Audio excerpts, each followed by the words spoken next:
Hello CalPers, welcome to another video today for us trying to help you out here at the fitness center. Today we are going to discuss outdoor activities and what to do on the inside, because obviously right now the weather is fantastic outside, it's warm, there's a lot of outdoor activities, maybe a little too warm to be honest with you, but a lot of outdoor activities taking place right now.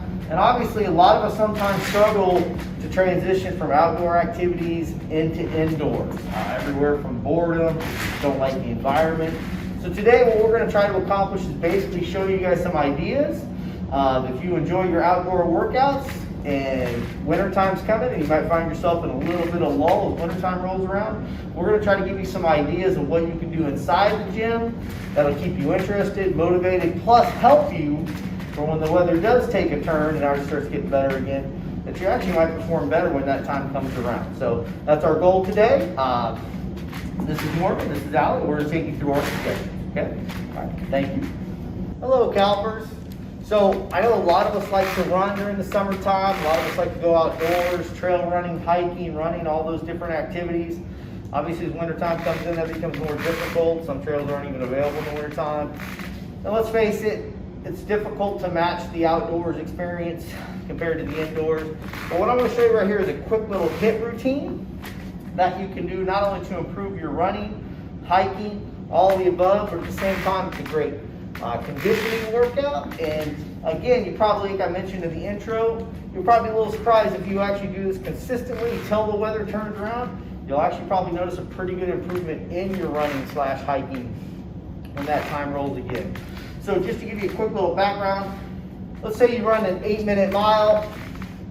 Basically, you're not going to do the routine that I'm about to do for 8 straight minutes. It would be too difficult. But basically, you want to do about 25% of that. So if you're doing like an 8-minute mile, you want to put together like a 2-minute routine of something like this in order to compensate would be equal to the conditioning / work you would get in the 8-minute mile. Okay? So this is all plyo work, high intensity. So this is actually going to improve your overall performance in running. At the same time, we're going to work on the strengthening and conditioning portions of those activities of running and hiking, so you'll actually get better and help with the injury prevention of both. So first thing I'm going to do, grab a jump rope. The jump rope, what I'm going to do is 1 minute. Basically, we're ballparking here, so it's not going to be exact. But for about a minute, I'm going to go through 2 different kind of jump rope routines, basically working on my feet and ankles and my hip flexors, okay? So basically we want to do just a basic jump rope for about 10 seconds, okay? Just nice and easy. And then when that 10 seconds is up, we're going to transition into a high step and do that for 10 seconds. And then back to a basic jump for 10 seconds. Oops, sorry about that. And then we'll transition back into high step.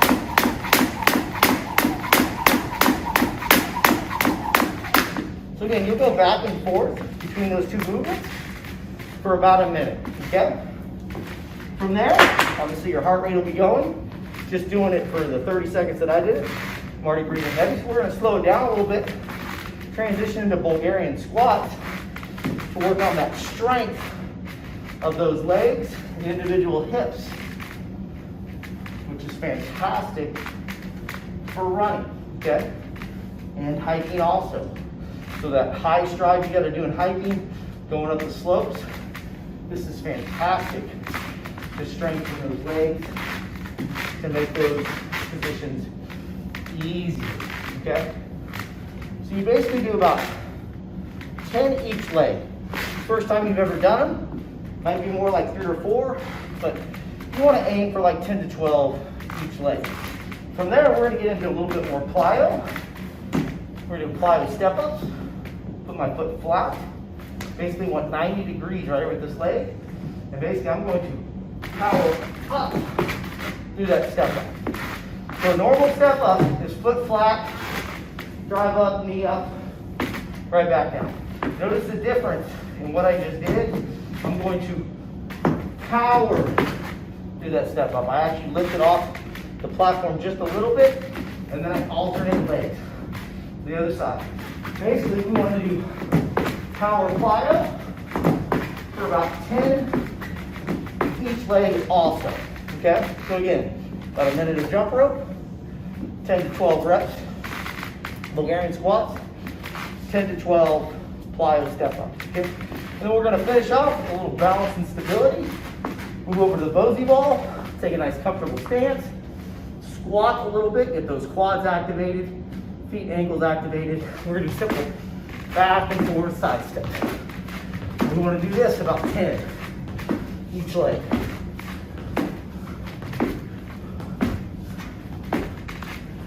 Okay, so if I did that full routine, let's run somewhere between 90 seconds and 2 minutes.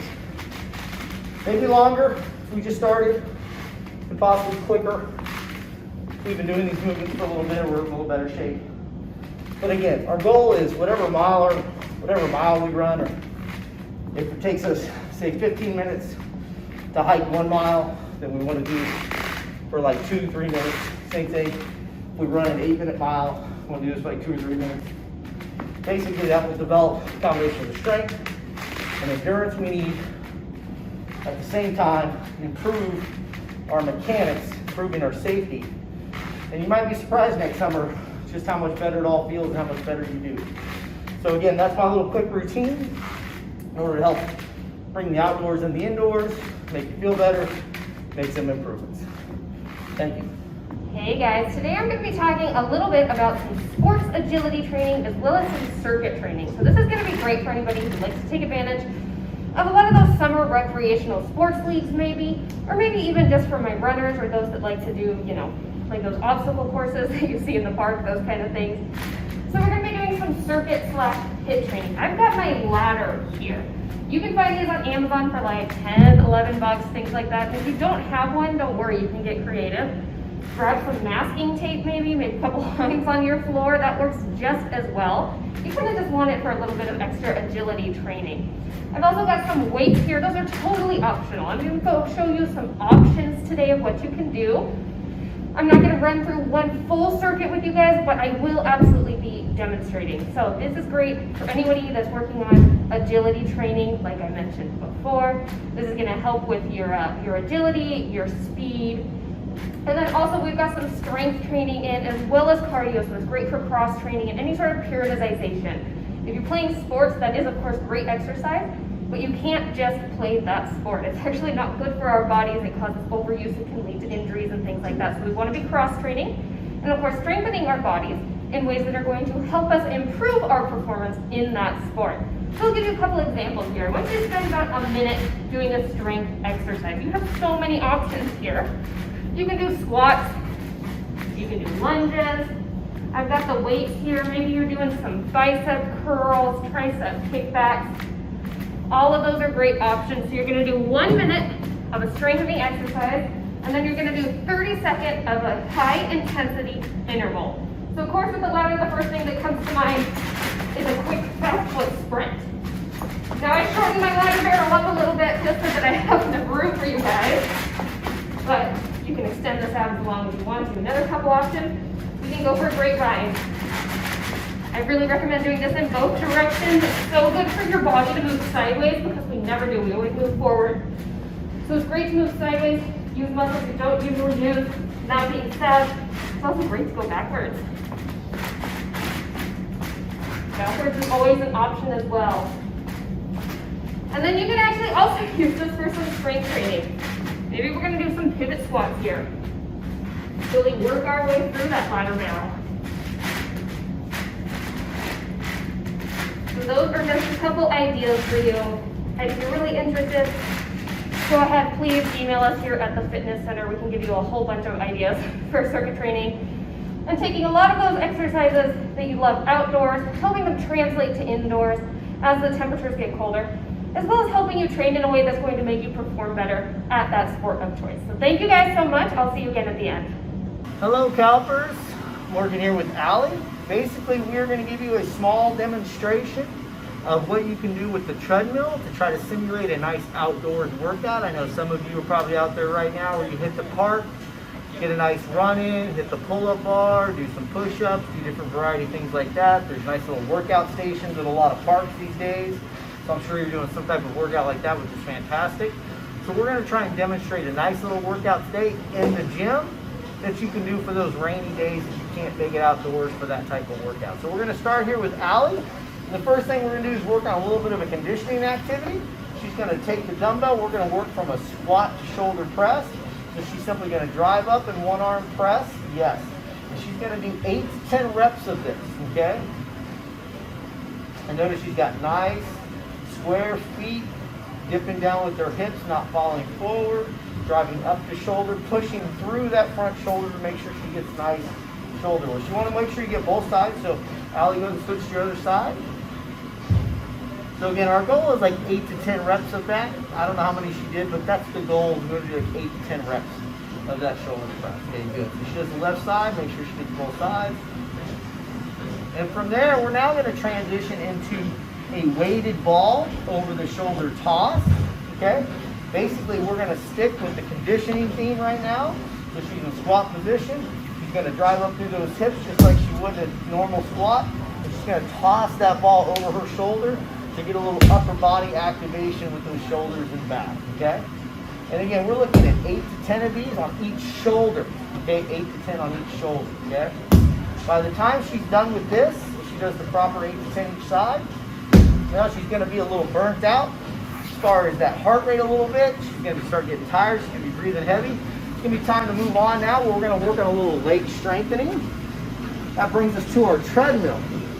So we're not going to do this like a normal treadmill routine. I have not turned the treadmill on. The treadmill is off. Basically, we're going to work on her leg strength and her running style. She's going to grab the bar handles up front, bent elbows, nice straight neutral back, and she's going to drive off those toes, work those hip flexors, and develop the strength in those legs on a, again, dead treadmill, okay? You want to do that for like 30 seconds to a minute, whatever you're capable of doing. Okay? And nice. And again, you notice how she's working a nice, good running stride with that. So from there, she's going to be tired, worn out. Now we're going to walk over to the pull-up machine, but Allie's going to walk slow. She's going to take nice deep breaths right now. She's going to use this as a rest period as she goes over and does some strength activities on our assisted pull-up machine over here, okay? So obviously every facility is different. Here at CalPERS, if you use this facility, you unfortunately do have to walk from here to the treadmill. But some facilities or some locations might be a lot closer to this level of convenience. But in this scenario, we are going to walk to it. So we're going to take advantage of that walk by using it as a rest period. So now Allie's going to come over here. She's going to do as many pull-ups as she can to maximize the strength capacity and improving her pull. So go ahead, Allie. So she's doing assisted. You don't have to do assisted if you don't want to. She is.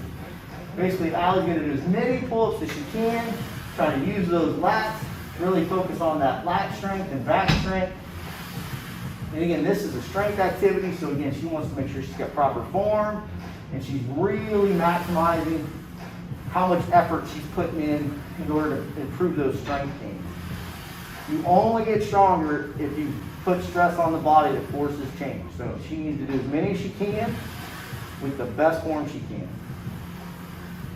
Okay, and with that, so now she's got her strength activity done. She's going to hop off the pull-up machine.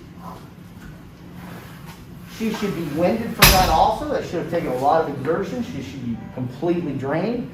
She again is going to use the walk from the pull-up machine back to the area that we were originally at as a rest period to recover. So she's breathing deep right now. Nice deep breaths to the nose, out through the mouth, recovering the energy system. Purpose behind that, that way as soon as she comes back to the treadmill section that we were just working out, she can actually hop right back into the workout again and get right back in it. So as you can see, this is a fabulous workout for conditioning, strength, proper mechanics. Most of all, it's quick.